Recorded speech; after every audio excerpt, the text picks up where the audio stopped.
Hello and welcome back to your guide to CA. आज हम समझेंगे कि 2024 में म्यूचुअल फंड्स पर टैक्स कैसे लगता है, उसकी मैकेनिज्म क्या है। म्यूचुअल फंड्स टैक्सेशन के लिए सबसे पहले हम इसे 3 बकेट्स में डिवाइड करते हैं। पहला बकेट है इक्विटी म्यूचुअल फंड्स, दूसरा बकेट है डेट म्यूचुअल फंड्स जो कि 1 अप्रैल 2023 से पहले परचेज किए गए थे, और तीसरा और फाइनल बकेट है डेट फंड्स जो कि 1 अप्रैल 2023 के बाद खरीदे गए थे। अब इक्विटी फंड्स क्या होते हैं? इक्विटी फंड्स वो है जो कि 65% से ज़्यादा डोमेस्टिक इक्विटीज़ में इन्वेस्ट करते हैं, और ये बहुत ही इम्पोर्टेंट है। अगर कोई फंड है जो कि 65% से ज़्यादा इन्वेस्टमेंट तो कर रही है इक्विटी में पर फॉरेन इक्विटीज़ में, तो वो इक्विटी फंड नहीं कहलाई जाएगी। और अगर वो इक्विटी फंड नहीं कहलाई जाएगी तो उस पर कंसेशनल टैक्स रेट एप्लीकेबल नहीं होगा। अब उसका कंसेशनल टैक्स रेट क्या है ये हम आगे के स्लाइड्स में देखेंगे। So equity fund के लिए 65% or more has to be invested in domestic equities which are listed in stock market. जबकि डेट फंड्स अगर आपने 1 अप्रैल 2023 के पहले खरीदा हो या डेट फंड्स 1 अप्रैल 2023 के बाद में इन्वेस्ट किया गया हो, उसमें इक्विटी की इन्वेस्टमेंट जो है 35% से कम होनी चाहिए, और बाकी का जो भी इन्वेस्टमेंट है वो डेट्स में होनी चाहिए। अब अगर डेट फंड्स का डेफिनेशन सेम है तो इसके लिए दो सेपरेट बकेट बनाने की क्या ज़रूरत थी, ये हम आगे के स्लाइड्स में देखेंगे, क्योंकि बजट 2023 के आने के बाद टैक्स रेट्स में चेंजेस आए थे। अब इक्विटी फंड और डेट फंड का डेफिनेशन तो हमने समझ लिया, उसे कितने समय तक होल्ड करके रखना है, उसकी होल्डिंग पीरियड कितनी होनी चाहिए, वो हम देखते हैं।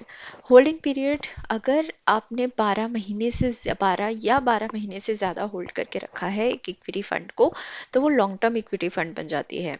और अगर आपने 12 से कम मंथ्स के लिए उसे होल्ड करके रखा है तो वो शॉर्ट टर्म इक्विटी फंड कहलाती है। एंड अगर आपकी डेट फंड्स हैं जो कि आपने 1 अप्रैल 2023 के पहले खरीदा है, तो वो लॉन्ग टर्म से तभी कहलाएगी अगर आपने उसे 36 या 36 मंथ से ज़्यादा होल्ड करके रखा है। अगर उससे कम होल्ड करके रखा है, यानी 36 मंथ से कम आपने डेट फंड्स खरीद के रखा है, तो वो शॉर्ट टर्म फंड कहलाई जाती है। लेकिन 1 अप्रैल 2023 के बाद से, जैसा कि मैंने आपको कहा था कि बजट 23 में एक अमेंडमेंट लाई गई थी जिसके जरिए सेक्शन 50AA को इंट्रोड्यूस किया गया था, और जिसमें ये कहा गया कि जो भी डेट फंड्स आप खरीदेंगे 1 अप्रैल 23 के बाद, वो सारे शॉर्ट टर्म फंड्स कहलाए जाएंगे, रिस्पेक्टिव ऑफ उसको कितने मंथ्स के लिए होल्ड करके रखते हैं। अब होल्डिंग पीरियड के हिसाब से आपकी टैक्स रेट डिटरमाइन की जाती है। अब आपने अगर इक्विटी फंड 12 महीने से ज़्यादा होल्ड करके रखा है तो वो लॉन्ग टर्म बन जाती है, और long term equity fund concessional tax rate of 15% पे टैक्स होती है। लेकिन अगर आपने 12 महीने से कम पे लगाया है तो वो इक्विटी फंड नॉर्मल आपके स्लैब रेट के हिसाब से टैक्स होती है। अब स्लैब रेट के हिसाब से टैक्स का क्या मतलब है? तो इसका मतलब ये है कि अगर आप फॉर एग्जाम्पल 12 लाख रुपए कमाते हैं सालाना, तो आपका जो टैक्स स्लैब है, normal tax slab, it will be at 30% rate, जो कि हाईएस्ट टैक्स स्लैब हो जाती है अगर आप ओल्ड रेजिम में है तो ऐसे में आपकी जो कैपिटल गेन्स है, शॉर्ट टर्म कैपिटल गेन्स, ये भी नॉर्मल 30% स्लैब रेट के हिसाब से टैक्स हो जाती है।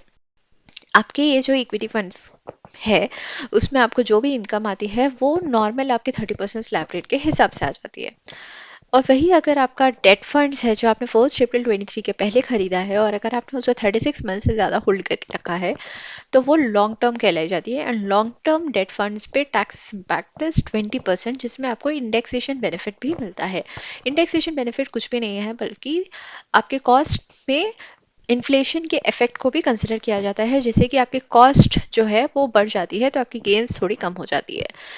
और अगर आपने इन फंड्स को 36 मंथ्स से कम होल्ड करके रखा है, यानी कि अगर वो शॉर्ट टर्म फंड्स है, तो अगेन वो आपके स्लैब रेट पे टैक्स होती है।